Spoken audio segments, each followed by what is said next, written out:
Allô Famille Isère, le numéro vert pour les personnes qui se sentent isolées. Cette ligne permet aux appelants d'être écoutés et accompagnés. Des pots d'échappement qui rejetteraient de l'eau plutôt que des particules polluantes. C'est ce que propose l'entreprise HRS en utilisant de l'hydrogène comme carburant. Et 100 000 tulipes pour les enfants atteints de la maladie du cancer. L'événement commence fin mars, on en parle avec notre invité. Bonsoir à tous, je suis ravie d'être avec vous pour ce JT du mercredi 24 mars. Chaque jour à 18h, puis toutes les heures, on fait le point sur l'actualité du Grand Grenoble. Besoin de parler et surtout d'être écouté. Le département de l'Isère lance un numéro vert pour toutes les personnes qui se sentent isolées. Parents, adolescents, étudiants ou personnes âgées, la plateforme Allô Famille Isère, d'abord dédiée aux familles en difficulté pendant le premier confinement, est désormais accessible à tous. Elle permet aux appelants d'être écoutés puis accompagnés vers des services adaptés. Explication. C'est un numéro vert gratuit et anonyme qui a pour vocation de permettre à des personnes en difficulté, que ce soit des familles, que ce soit des personnes isolées, des jeunes, des personnes âgées, des étudiants, d'avoir une écoute attentive et effectuée par des professionnels du département. Ce sont des professionnels du secteur médico-social, donc on a des puéricultrices, des psychologues, des éducateurs de jeunes enfants, des éducateurs spécialisés. Ce qu'on peut identifier aujourd'hui, c'est qu'on a plus de 130 familles qui ont été accompagnées sur des dispositifs pour régler un certain nombre de difficultés qu'elles pouvaient rencontrer. C'est souvent en fait des personnes qui sont épuisées et qui ont besoin de poser ce sentiment d'épuisement et d'inquiétude quelque part. Et du coup, rien que le fait de mettre des mots dessus, ça soulage beaucoup. J'ai eu un appel d'une maman qui, du coup, était en difficulté avec son adolescente. Ce qui était important pour elle, c'était de pouvoir un peu poser les choses avec une personne qu'elle ne connaissait pas forcément, mais avec laquelle elle avait plus de liberté d'expression peut-être qu'avec ses proches. On a beaucoup de familles, des gens isolés, notamment des personnes âgées, pour des questions un peu matérielles, notamment par exemple par rapport à la vaccination, mais des gens isolés qui n'ont pas de personnes pour les accompagner à la vaccination, qui ne savent pas où ça se trouve, qui ne savent pas s'inscrire sur Internet, qui n'ont pas de ressources autour d'elles. Donc on écoute beaucoup ça et puis on accompagne pour essayer de trouver avec elles des solutions. Le numéro vert Allô Famille Isère est le 0800 00 38 38. Service et appel gratuit disponible du lundi au vendredi de 9h à 17h. Nouvelle étape dans l'affaire du chirurgien orthopédiste, le Dr V. Le praticien conteste quelques-unes de ses mises en examen, soupçonné de blessures involontaires sur 74 patients et homicide involontaire sur 2 autres. Son avocat demande la requête en nullité de la mise en examen de son client pour 34 dossiers pour lesquels, selon lui, les parties civiles ne tiennent pas. Pour rappel, le Dr V, qui est interdit de pratiquer aujourd'hui à cause de son contrôle judiciaire, est soupçonné d'avoir opéré des patients sans justification médicale entre 2013 et 2014. 2 ans d'inéligibilité requis à l'encontre du maire de Sassenage, Christian Coignet. L'homme de 70 ans est prévenu de prise illégale d'intérêt pour avoir renouvelé la convention d'attribution d'un logement social à sa fille. Lors de son procès, il a répété plusieurs fois avoir agi en tant que maire MAIRE et non pas en tant que père. Jugé ce mardi par le tribunal de Grenoble, la décision a été mise en délibéré au 27 avril. Le monde du sport et de la montagne était sous le choc en apprenant le décès ce mardi de la snowboardeuse Julie Pomagalski. Née à La Tronche, la jeune femme de 40 ans a été emportée par une avalanche en Suisse. La fille du fondateur du groupe Poma avait été championne du monde en border cross en 1999 et avait remporté la Coupe du monde de snowboard cross en 2004. Elle avait aussi disputé les Jeux olympiques d'hiver en 2002 et 2006. Un homme armé s'est introduit au siège du FCG ce mercredi. Après être entré dans les bureaux de l'association du club de rugby grenoblois, l'intrus a été intercepté par des membres du staff. L'homme a alors sorti une arme de poing avant de se dégager et prendre la fuite en direction du quartier Mistral. Aucun blessé ni coup de feu n'ont été signalés et l'homme est encore recherché par les policiers. Un vecteur d'énergie, une molécule qui pourrait remplacer l'essence ou le diesel dans le futur. L'hydrogène à la cote auprès des scientifiques, à la recherche de systèmes les moins polluants pour nos véhicules. Reportage Thibaut Jean-Pierre. 3 fois plus énergétique que l'essence, cette molécule ne rejette que de la vapeur d'eau. Son nom, l'hydrogène. Filière d'avenir, la France investira 7 milliards d'euros à horizon 2030.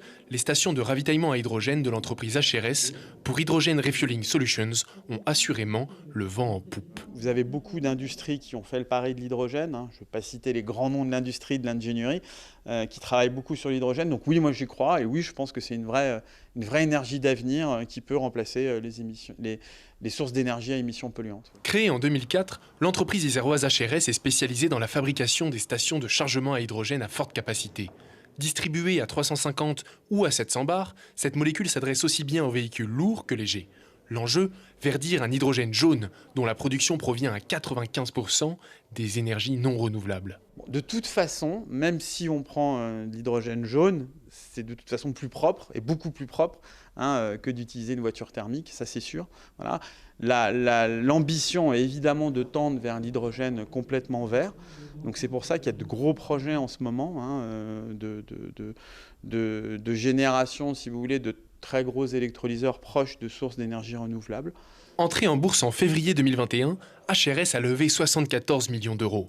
Pour un total de 15 millions d'euros d'investissement, le nouveau site de Champagné permettra le doublement des capacités de production d'HRS et la création d'une centaine d'emplois. HRS, c'est un produit de ce qui a été innové, conçu dans les laboratoires du CEA. Donc c'est pour nous une grande fierté de voir que, initialement, la recherche et le développement permettent de générer les startups qui deviennent ensuite les entreprises, qui passent en phase production et qui restent sur le territoire. C'est quand même une belle histoire, non ? Entre 2009 et 2019, 34 stations à hydrogène ont été vendues par l'entreprise iséroise. Son ambition pour 2025, vendre 100 stations de ravitaillement sur un marché européen en pleine expansion. Et le territoire grenoblois accueille à lui seul 80% des acteurs nationaux de la filière hydrogène. Ce mercredi soir à 18h15, 19h15 et 20h15, Si on parlait, émission spéciale en partenariat avec la Biennale des villes en transition, organisée à Grenoble du 1er au 4 avril 2021, avec les boîtes à vélo, l'association Cultivons nos toits, le restaurant La Tête à l'envers et la brasserie Maltobar. Jeudi à 20h45, retrouvez l'émission Voyons voir. Cette semaine, Catherine Lamanche s'intéresse au circuit court des champs aux étals de magasins. L'équipe de Voyons voir est partie à la rencontre de ceux qui se démènent chaque jour pour nous offrir une large gamme de produits locaux et régionaux. À voir ce jeudi à 20h45 sur Télé Grenoble. 100 000 tulipes pour les enfants atteints de la maladie du cancer. L'opération, qui avait dû être annulée en 2020, aura bien lieu cette année. Anne-Marie Plonchon, bonjour. Bonjour Ina. Alors vous êtes membre du Lions Club Grenoble, Porte de France, qui organise l'événement. En quoi ça consiste cette opération 100 000 tulipes ? Alors cette opération, au mois d'octobre, nous avons 100 000 bulbes qui sont plantés. Ce n'est pas nous qui le faisons, il y a une coopérative qui vient planter sur le champ. Et puis l'intérêt de cette opération, c'est que les gens viennent sur le champ, viennent cueillir eux-mêmes leur bouquet. Et contre un don de 10 €, ils repartent avec un bouquet de 15 tulipes. Donc pour cueillir et composer son bouquet, rendez-vous chemin de la Caronnerie à Mélan, derrière le Burger King, pour ceux qui se repéreraient grâce à ça. De fin mars à fin avril, ça commence vendredi donc, et c'est ouvert 7 jours sur 7, de 10h à 17h. Qu'est-ce que ça symbolise, les tulipes ? Les tulipes, ça symbolise, c'est une des premières fleurs du printemps. Donc ça symbolise l'espoir. Et comme cette opération est destinée à aider les enfants malades du CHU de Grenoble, cette fleur nous a semblé symboliser tout à fait et le printemps et cette lueur d'espoir. Le cancer, c'est la première cause de décès par maladie chez les enfants en France et même en Europe.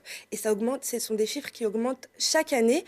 L'an dernier, l'opération 100 000 tulipes avait dû être annulée. Vous aviez quand même lancé une cagnotte en ligne. Combien d'euros est-ce que vous aviez pu récolter ? Oui, alors nous avons été quand même très contents parce que ce n'était pas du tout évident. Des gens ont joué le jeu.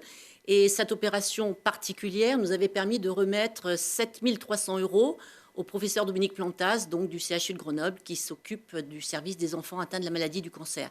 Alors, pour idée de comparaison, il faut savoir qu'une opération normale, comme cette année, génère en moyenne entre 20 et 25 000 € de bénéfices que l'on donne au professeur Plantas. Donc c'est mieux que rien, mais c'est moins bien que d'habitude. Oui, bien sûr. Bien sûr. Cette année, vous avez espoir de peut-être augmenter les dons? Peut-être que les gens seront plus généreux avec la crise sanitaire? Alors écoutez, on pense que ça devrait très bien se passer parce que nous avons déjà des coups de téléphone pour nous dire mais quand est-ce que votre champ ouvre? On veut venir, on veut cueillir nos tulipes. Alors une petite précision quand même, c'est que cette année, il va falloir être extrêmement rigoureux par rapport aux gestes barrières. Alors il ne faut pas que les gens nous en veulent, on leur demandera de respecter strictement ces choses-là, port du masque obligatoire, lavage des mains au gel hydroalcoolique, ne pas trop s'agglutiner, pas être trop nombreux sur le champ, mais je pense que tout ça va se passer dans la bonne ambiance. On l'espère. L'an dernier, quand vous aviez dû annuler l'opération, qu'est-ce qui s'était passé pour ces tulipes qui avaient quand même été plantées en amont? Bien, écoutez, ça a été un crève-cœur, c'est que toutes ces tulipes ont été détruites. Interdiction de les cueillir et elles étaient magnifiques. Et donc, un grand crève-cœur, mais on va se rattraper cette année. Cette année aussi, elles sont belles? Elles sont magnifiques. On en trouve de quelle couleur des tulipes? Alors, multicolores. Alors, donc, il y a des précoces et puis il y a des tardives, de façon à ce que la floraison et la cueillette s'échelonnent sur environ 3 semaines. Voilà. Alors on le rappelle, l'opération 100 000 tulipes pour les enfants atteints de la maladie du cancer, elle débutera ce week-end et même ce vendredi. Merci beaucoup Anne-Marie Planchon. Merci à TV Grenoble, vous êtes fidèles avec nous, à nos côtés. Un grand merci à vous. Et on espère vous retrouver sur le terrain. Mais vous allez venir sur le champ dès qu'il sera complètement fleuri, je vous fais signe. On ramènera un beau bouquet de tulipes. Avec plaisir, merci beaucoup. Merci à vous. C'est la fin de ce journal. Merci à tous de nous avoir suivis. Rendez-vous jeudi à 18h, puis toutes les heures pour un nouveau point sur l'actualité. Excellente soirée à tous.